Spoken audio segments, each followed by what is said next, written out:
बैलाचा सत्कार करण्यासाठी, सन्मान करण्यासाठी. म्हणजे महिला दिन हा एक प्रकारे बैल पोळा सणासारखा झालाय.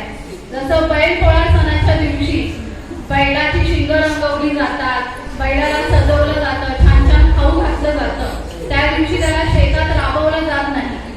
परंतु त्याच बैलाला बैल पोळा सण संपल्याच्या नंतर दुसऱ्या दिवशी त्याच बैलाला शेतामध्ये कष्टाची कामं करण्यात मारून फोडून राबवलं जातं. तीच परिस्थिती आज स्त्रियांची आहे. महिला दिनाच्या दिवशी स्त्रीचा सन्मान केला जातो, गौरव केला जातो. परंतु दुसऱ्या दिवशी त्याच महिलेकडून कष्टाची कामे करून घेतली जातात. लक्ष्मी समजल्या जाणाऱ्या त्या स्त्रीचा अपमान केला जातो, शिवाशाप दिल्या जातात. म्हणजे हे कुठेतरी आज थांबलं पाहिजे.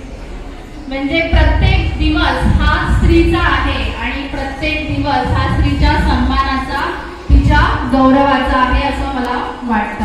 तर याच निमित्ताने मी एक कविता सादर करू इच्छिते. ही एक कविता आहे स्त्री कर्तृत्वाची.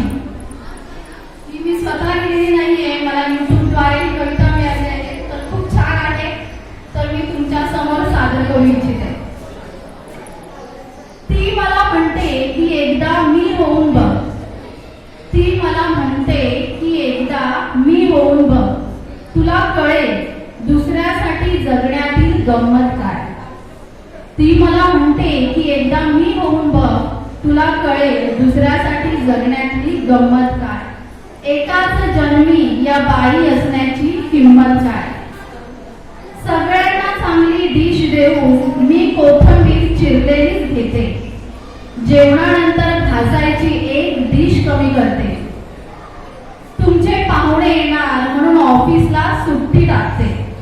तुमचे पाहुणे येणार म्हणून ऑफिसला सुट्टी टाकते. ऑफिसची कामे तरीही सांभाळत तारेवरची कसरत करते. सगळे झोपल्यानंतर कळते थोडे दुखतायत आता पाय. सगळे झोपल्यानंतर कळते थोडे दुखतायत आता पाय. तुला कळेल दुसऱ्यासाठी जगण्यातील गंमत काय. एकाच जन्मी या बाई असण्याची किंमत